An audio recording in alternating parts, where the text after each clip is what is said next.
I'm Carmen. I'm an OT student, and today I'm going to be teaching this course on parenting children with autism. And today we're specializing in middle school children with behavioral issues with autism. So welcome. So first I want everyone to introduce themselves, and then I want you to just tell me a little bit about your child, and then tell me some of the behaviors and difficulties that you're having at home with your child. So my name's Sammy. I have a child that's in middle school. He's in the 6th grade. Honestly, we have quite a bit of behaviors. It's like a really good day if we only have like one behavior, but you know, we're trying our best over here.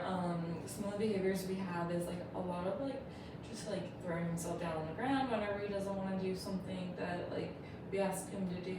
It can just depend on the day, honestly. There are some things he does like to do and we don't have a hard time with, but anything that's just like, you know, not what he wants to do at that time is very challenging. What are some things that he does like to do? He does like to help with dishes and cooking dinner. He doesn't even mind like sometimes like making his bed, but like we really have a lot of hard times with like homework and everything, and he obviously likes to play like any other kid does, but yeah, a lot of issues trying to get any homework done.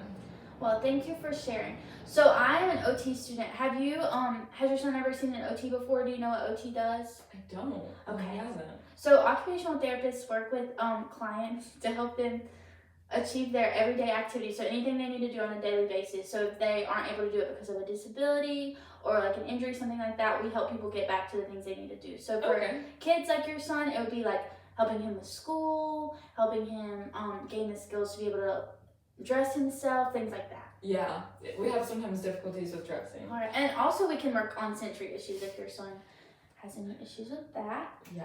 So I just wanted to show you this little chart. So this is about autism and behavior. So as you're familiar, children with autism do have a lot of adverse behaviors, and these are just some statistics. The behavior types, so aggression towards others, this behavior is present in about 38 to 50% of individuals with autism.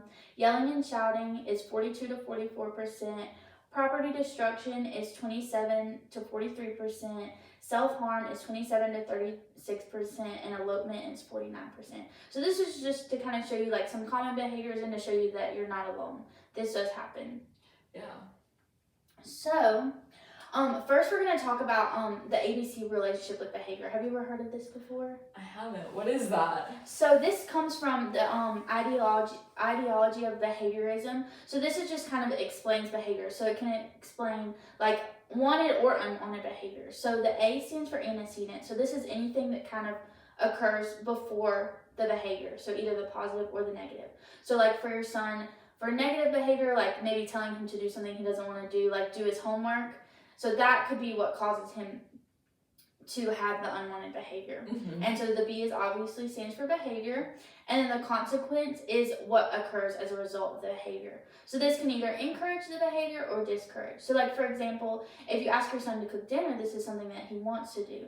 So then the behavior would be like him participating in the behavior, and the consequence would be that you're excited that he's participating and like you positively reinforce that behavior. Yeah. So he'll want to keep doing it. And then maybe for homework, like telling him to do homework, the behavior would be like throwing himself on the ground, something like that. And you would get upset with him, which would be the consequence of that. So this just kind of explains the relationship. So we're going to talk next about some interventions that you can do with your son that we use as OTs, but you can utilize at home to maybe help decrease the frequency of the unwanted behaviors.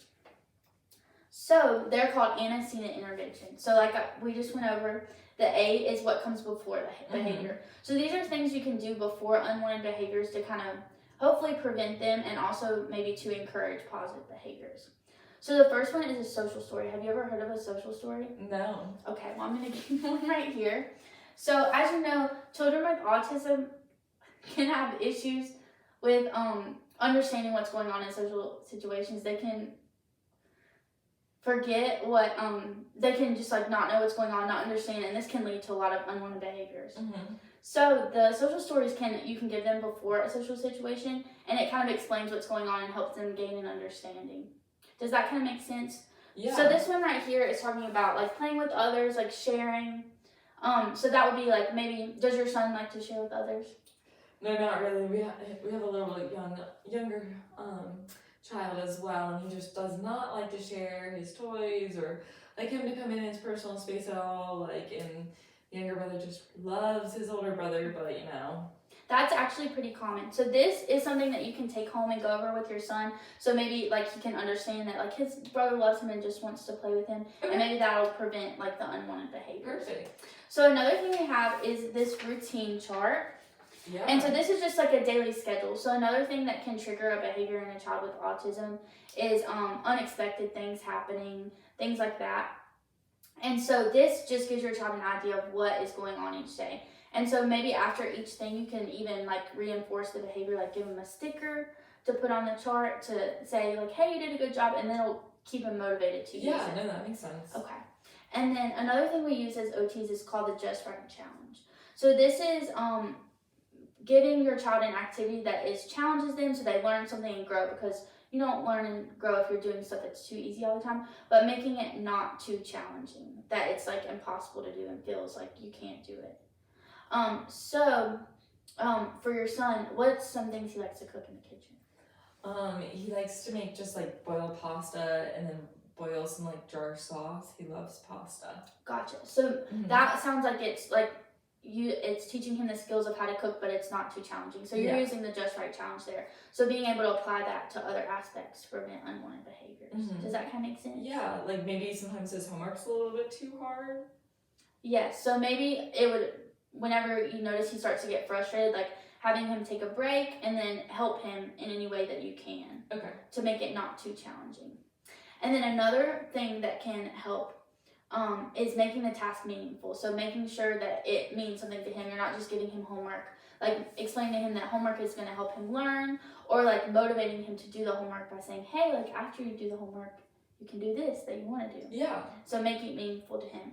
And then the last example of an intervention we have is high probability. So this is when you're asking your child you want to ask them to like do their homework and they don't want to do it. You want to ask them to do things that they'll say yes to first, and then they're more likely to say yes to the non-preferred activity. So be like, hey, do you want to cook dinner? Do you want to wash the dishes? And then, hey, do you want to do your homework? They'll be more likely to do it because they are in a good mood because they've done what they wanted to do first. That makes sense. So just really strategizing the way that you set up the activity so before the behavior occurs can help prevent it. Yeah. So what I want you to do now is we're going to do some goal setting. So I want you to take a second and write down 2 goals for your child, and then set a date that you want to achieve these goals by. Okay. And then I'm going to have you share when you finish.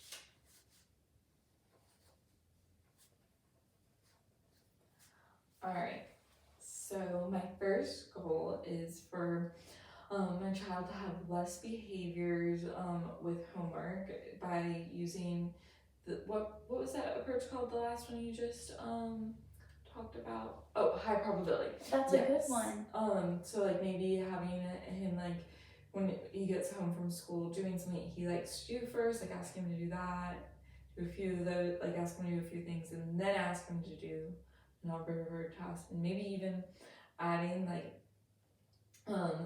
more meaningfulness to the task by like being like, all right, so if you finish like your homework, you get to eat dessert or something.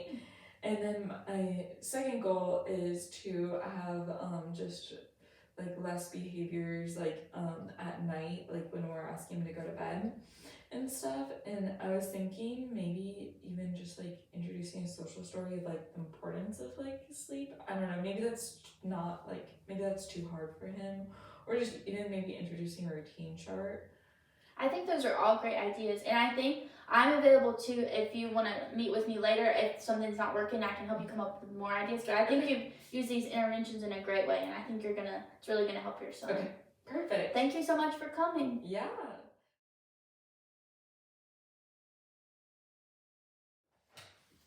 Hi, my name is Sammy. I'm the occupational therapist. How can I help you today? Hi, my name is Carmen, and I came to your class earlier. Oh yeah. And I've been using some of the strategies with my son, but they're just like they're not working. Like, so I introduced a routine chart, and he used it a little bit at first, but now when he looks at it, he just gets mad and throws it to the floor, and then he'll have like a tantrum. So I think it's like making the behavior worse. So that's the first thing. So I was wondering if you had some ideas about that. Like, so is it that he doesn't, like, when you're going through the routine, like, when does he have a behavior on the routine chart, like, whenever it's something that he wants to do? Or just in general? Just in general. A lot of times it's before, like, an activity, like if he has to do his homework and he doesn't want to do it, then that's when he will throw it. Have you tried, like, introducing, like, any rewards to the routine chart? Or is it, like how did you introduce the reward chart to? I don't really, can you explain the rewards more? Because right now I'm just like, I just show it to him.